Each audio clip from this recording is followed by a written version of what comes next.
Hi, welcome to Prime Recap. After destroying part of the city during a mission, the superheroes are banished and must prove their worth to society. Today we will recap the story of the 2018 movie, Incredibles 2. Rick Dicker is in an interrogation with Tony Reidinger. The boy is confused and tells about an incident that occurred with a girl from his school. At the end of class, after inviting Violet to go to the movies next weekend, a strange thing happened in the school parking lot. A supervillain suddenly appeared and Tony was almost crushed. While hiding from the Underminer, a group of superheroes appeared. In that instant, he saw a chance to escape from that place, but decided to look back after hearing a familiar voice. Then the boy saw a girl angry that she had been left to take care of the baby while the rest of the group was fighting the enemy. Angry, the young woman threw her mask on the floor and Tony discovered that this was Violet, the girl in his class that he was in love with. When she realizes that her cover has been blown, the girl tries to justify herself, but the boy was terrified and ran away. Rick asks if Tony has told anyone else about this incident, and Tony says that he hasn't had the courage to talk about it with other people yet. The man then uses a machine to make the young man forget that episode. When Tony left, the battle against the Underminer continued and the Incredible family went through serious problems. They were unable to stop the villain from destroying part of the city and taking all the money that was stored in the bank vault. Mr. Incredible was sucked in with all the money and allowed the Underminer to escape. To make matters worse, the giant excavator has been activated. The machine starts to drive itself through the city and destroys a bridge, but Frozone shows up in time to save the train. Bob asks his wife's help to stop that thing while he keeps it away from the buildings. Meanwhile, Dash is busy trying to keep the residents safe. The boy has just saved an old lady when Violet shows up and hands Jack over to him. The young heroine also wants to take the opportunity to use her powers and save the city, so babysitting is not part of her plans. Mr. Incredible continues to look for a way to stop the machine while Elastigirl prevents new victims from being made after the destruction of the overpass. Dash passes Jack to his father and Bob gives the boy back to Violet. Seeing today's greatest superheroes passing by his side during a mission, Winston is overjoyed and orders his driver to follow them. With the help of her husband, Elastigirl manages to knock out the boiler and stop the machine. Just then, Violet and her brothers appear, and the girl uses her shield to protect her family from the explosion. When it's all over, police cars show up and Frozone escapes. The Incredible family is taken away by the cops, because the superhero's activity is illegal. Mr. Winston's driver finally manages to find Frozone and offers him the opportunity to legalize the superhero profession. At the police station, Helen and Bob are interrogated and accused of causing even greater damage to the city, as well as failing to capture the Underminer. According to the policeman, if the heroes had not meddled in the situation, less damage would have occurred. The couple would have been arrested if not for Rick's intervention. The family was homeless because their home was destroyed by a missile during a previous mission. Therefore, they need to stay in a hotel. During the journey, Violet reveals that her friend saw her without a mask, and Bob asks Rick for help to solve this problem. This is how Tony's memory was erased. Before he leaves, Rick informs them that the politicians have terminated the superhero protection program and the most he could do for them is to offer 2 more weeks' stay at that hotel. The friends say goodbye and the family gathers for dinner. They discuss the mistakes they made that day and Violet says that it is unfair to have to stay with Jack while her parents do the fun part. Helen says that from that day on, their missions as superheroes came to an end, but Bob doesn't agree with this. He loves the fact that he has superpowers and uses them to help people, even if the law forbids it. When the children go to bed, the couple gathers at the edge of the pool to plan what they will do from then on, and the only solution they find is to go back to their old life. Bob will go back to work at his boring job while Helen will stay at home taking care of the children. During the conversation, the couple hears a noise and soon gets ready for the fight. Then Lucius appears and tells them about the proposal he received. The trio has been summoned to the mansion of Winston DeVore, a millionaire who wants to help them legalize the superhero profession. Lucius states that he is going there at that moment and Bob is excited by the news, but Helen is suspicious. They arrange to meet at the mansion and Lucius advises his friends to wear their old uniforms, because Winston is a nostalgic guy. Seeing her parents leaving with uniforms under their jackets, Violet soon realizes that something is wrong. When the trio arrives at the mansion, Winston shows up to greet them and introduces himself as a big fan. Then his sister, Evelyn DeVore arrives and the millionaire reveals why he wants to help restore the good reputation of superheroes. He says that his father donated a good part of his money to support the heroes' cause and, because of this, he got to know several of them. The man installed a telephone in his house to call for help if something happened. One day, bandits broke into the mansion and his father called the superheroes, but no one answered because the heroes had become illegal. The bandits saw the man making the call and shot him. Months later, Mrs. DeVore died of grief due to bereavement. Winston blames his father's death on the state, which forced the heroes into hiding and therefore were not there to protect him. However, Evelyn believes that her parents could have gone to the secret room instead of waiting for help. According to her, if this had happened, her father would not have died. Winston disagrees with his sister, yet together they have managed to turn his father's old company, DevTech, into the largest telecom company in the world. Evelyn handles the creation of new products and inventions, while Winston is in charge of sales.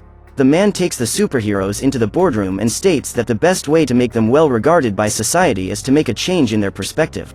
The idea is to show people the practical side of the whole process from chasing to catching the bad guys. To do this, the heroes will need to wear micro cameras on their uniforms, which were developed by Evelyn and, despite their diminutive size, produce high-quality images. Upon hearing this idea, Mr. Incredible feels excited and says he is ready to start. However, Winston gives him some news that does not please him. To execute the first mission, he believes that Elastigirl is the best option. The man came to this conclusion after his sister calculated the cost-benefit of the last 5 years, before the superheroes were forced into hiding, and the data from Elastigirl proves that she did much less damage on her missions compared to Mr. Incredible and Frozone. After the release made with the superheroine, Winston hopes that the government will legalize the activity of heroes, and then everyone will be able to work together again. Bob is outraged that he was not chosen for the first mission, because he believes he is the greatest hero today, but in the end, he must swallow his ego and follow the businessman's plan. The problem is that Helen doesn't know whether to accept this proposal, since her priority is to protect her children. However, her husband manages to convince her to join the mission by reminding her that children have superpowers, and if superheroes are legalized, they will have the option to practice this profession one day. The next morning, Winston sends the entire Incredible family to one of his houses until they can find a home to live in. Upon entering the mansion, the group is impressed and Dash runs all over to see the place. The boy finds a remote control and discovers that the house is fully automated, but the situation gets out of control when furniture starts falling into the pool. After cleaning up the mess, Helen tries on her new uniform, provided by the company DevTech. Although she does not approve of the new outfit, she decides to wear it for the time being. In the garage, the woman finds her famous stretchy motorcycle, only much more modern and up-to-date. Since she is out of practice, she finds it difficult to ride it, but she believes she will soon get the hang of it. While riding the bike through the streets, the heroine is happy to see that she still has many fans spread around the world. Minutes later, she arrives at the airport and boards the plane that will take her on her first mission. Winston accompanies the woman to the neighboring town, which is known for its high crime rate. Meanwhile, Bob is at home in his new role as caretaker of the children. After breakfast, Violet and Dash leave for school and the man will have to take care of Jack all day. Elastigirl is in an alley in New Urban listening to the police radio. When she receives a call, she immediately rushes to the scene. The mayor is inaugurating a new train, but as soon as he starts it, the vehicle begins to move backwards and Helen realizes that something is wrong. There is only 40 kilometers of track available and the train is already traveling at 160 kilometers per hour. Therefore, the heroine must run to stop the train in time. Elastigirl uses her motorcycle to ride under the buildings to catch up with the train. However, when she is about to go through a narrow tunnel, she must get rid of the vehicle and come up with a quick plan to stop the train. She tries to wake up the driver, but the man is hypnotized. Therefore, the only option is to release the wagons and use her body as a parachute to slow down. Her plan works and the train manages to stop before it falls off the cliff. When she gets into the car and goes to talk to the driver, the woman realizes that this was a direct attack and a new villain has emerged to harm the city. After school, Violet gets ready to go to the movies with Tony and is excited for their first date. When he finally gets Jack to sleep, Bob sits down in front of the TV to rest, but Dash shows up asking for help with his math homework. Bob tries to help him study, but realizes that he has forgotten how to do some equations, since it has been many years since he graduated from school. The boy says that he prefers to wait for his mother to return to teach him, and this makes Bob even angrier, because he doesn't accept that Helen is better than him at everything. Suddenly, he hears a noise coming from the TV and realizes that Jack is already awake. The hero is so tired that he dozes off while telling a story to get him to sleep again. Minutes later, Bob puts his son in his crib and uses a table to make sure he doesn't get out of there. As he walks to his room, he realizes that Violet didn't go to her date and asks what happened, but the girl refuses to talk about it. Minutes later, Jack returns to the living room and turns on the TV. Bob is exhausted and ends up sleeping on the couch next to his son. The baby is watching a police program, and when he sees a raccoon going through the garbage outside the house, he mistakes him for a burglar. The child uses his powers to go through the glass of the door, and then closes the trash can through telekinesis. The animal becomes enraged and they begin to fight. Jack throws the raccoon away and he ends up trapped in a chair. His body goes up in flames and the boy sets everything around him on fire. Luckily, the raccoon manages to get loose before it becomes barbecue and Jack attacks him with his laser beam and the raccoon jumps on top of him. At this time, Bob wakes up with the noise and tries to break up the fight. The boy then multiplies and goes up against his opponent. The raccoon manages to escape and Bob tries to recover all the copies of his son. He is still scared, but is happy to discover that his youngest also has superpowers. Minutes later, he receives a call from Helen. The woman tells him about her mission and how she managed to save hundreds of people all by herself. Upon hearing this, Bob feels happy for his wife, but is disappointed with his own performance as a father. After taking Dash and Jack to their room, he goes to bed, but cannot sleep. The man is bothered by the fact that he doesn't know math and spends the night studying to teach his son. The next morning, he wakes up Dash and helps him with his lesson before the boy goes to school. That day, Violet goes to talk to Tony and asks if the boy has forgotten the movies. At this point, the young woman realizes that he doesn't know what she is talking about and claims that he doesn't even know her. On the local news TV set, Elastigirl meets with Ambassador Selleck. The woman is excited to meet the heroine and says she is happy to have her back. Minutes later, Chad begins a live interview with Helen. However, something bizarre happens and the presenter starts to say strange things. Elastigirl soon realizes that this is another attack of the Screenslaver, who controls people through screens. He uses Chad to inform her that he is controlling the ambassador's helicopter and the heroine rushes over to save her. When she enters the aircraft, she destroys all the monitors and the pilots regain consciousness. Helen takes control of the ship and knocks the employees into the water, while trying to make a forced landing. The Screenslaver sends another aircraft to attack her, and Helen has to jump in with the ambassador, since the woman can't swim. When they are finally safe, Selleck faints. The next day, Violet is furious. During breakfast she reveals that, after discovering her secret identity, Tony has started to ignore her and is pretending not to know her.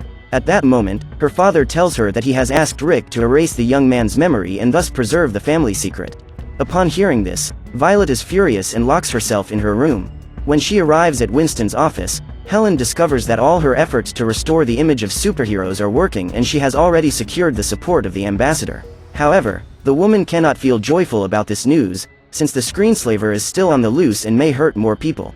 To try to calm her down, Winston shows her the new heroes he has recruited and Void is the first to introduce herself. The woman has the ability to open portals and is a big fan of Elastigirl. Over the next few hours, Helen meets all of her new coworkers. Later, while talking to Evelyn, the heroine manages to come up with a plan to catch the Screenslaver and asks her new friend to help her in the execution. Meanwhile, Bob calls Rick and asks for his help in bringing Violet and Tony together again. The man then informs him that the boy works as a part-time waiter at his parents' restaurant, Happy Platter. The next day, Bob takes his children to lunch at this restaurant and Violet is startled when she is served by Tony. The girl chokes on her glass of water. Ashamed, she covers her face and makes an excuse to go to the bathroom. While talking to Chad during a phone interview, Helen uses a device developed by Evelyn to track the Screenslaver. The heroine follows the signal and scales the buildings until she finds the enemy's hiding place.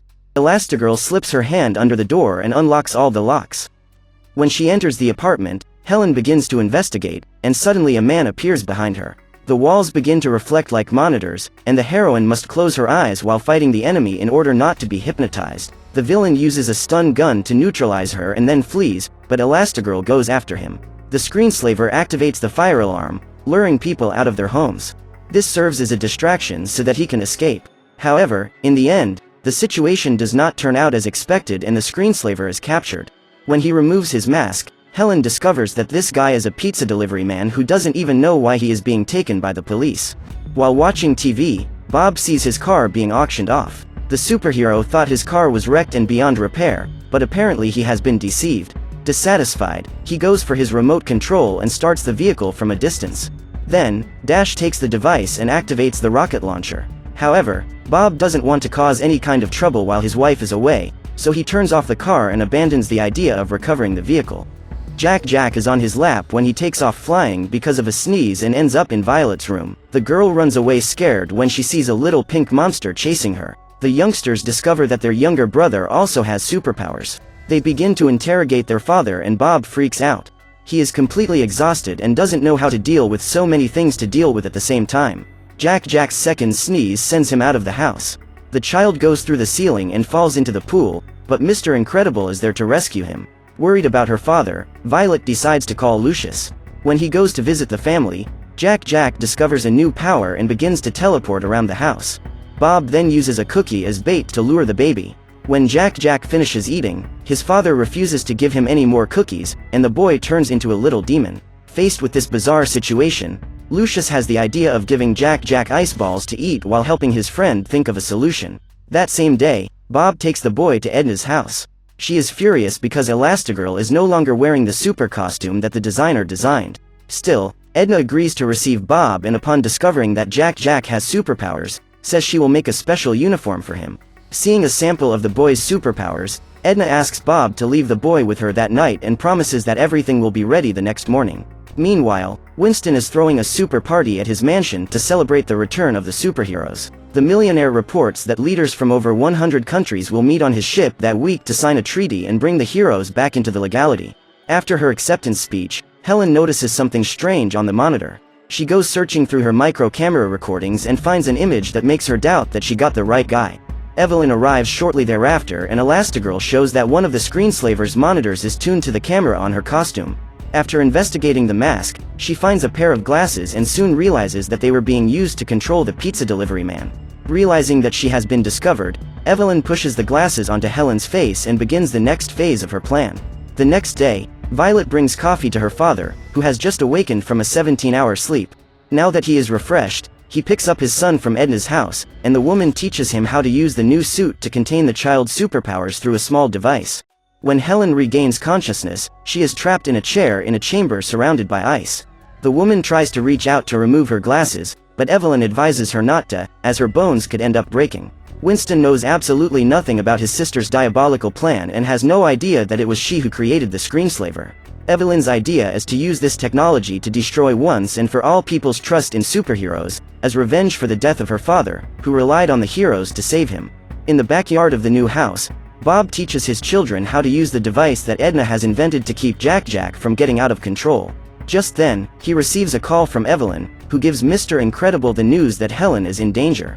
Immediately, the man asks Lucius to go stay with the children while he puts on his suit and goes to the DevTech ship. While rummaging through her father's things for information, Dash finds the car remote control and Violet grabs her uniform to go after her parents. Minutes later, a group of hypnotized superheroes appear at the door, and Frozone arrives shortly thereafter. The man tries to get rid of them while Dash starts his father's vehicle. Under Evelyn's control, the heroes break into the house and try to capture the children. Frozone is the first to be caught and the youngsters end up being cornered. However, Mr. Incredible's car arrives just in time and serves as a distraction so that the youngsters can escape. Lucius is eventually captured and, after putting on the glasses, is also controlled by Evelyn. When Bob finds his wife, the woman attacks him and, during the fight, manages to put the glasses on him. Now, with most of the superheroes under her command, Evelyn can complete her mission. After escaping from the mansion, Violet and Dash realize that the superheroes were being controlled and decide to go after their parents, as they believe they are in trouble. Following the boy's voice command, the vehicle transforms into a boat and takes the trio directly to the ship. Winston welcomes the guests and begins the ceremony. Violet asks her brother to watch Jack while she uses her invisibility to look for her parents. Minutes later, the baby disappears and Dash has to come out of hiding to look for him. Violet accidentally knocks over a potted plant and is seen by Void. They get into a fight and the woman almost manages to get her control glasses on the girl. However, Violet knocks her down and manages to get rid of her. When the brothers meet, they use the device to track the youngest and discover that Jack is in an elevator. Evelyn sends Elastigirl and Mr. Incredible to the guest room, and Winston invites Ambassador Selleck to be the first to sign the International Heroes Agreement. When Violet finds Jack, the boy is on fire and she uses the device to put out the fire. One of the superheroes hears the noise and goes after them. Crusoe uses his powers to capture the three brothers, but Jack turns into a giant baby and manages to knock them out. The child breaks his control device and runs off across the ship. Desperate, his brothers try to get him back before something bad happens. The signing of the international agreement is being broadcast all over the world and Evelyn uses this opportunity to tarnish the hero's reputation. Elastigirl makes a bizarre speech against humanity and then the broadcast is interrupted. Everyone is frightened by those words, but the worst is yet to come. The trio goes to the control room and takes over the ship. They divert the ship's course toward the city, and Mr. Incredible destroys the control panels so that no one can change the course.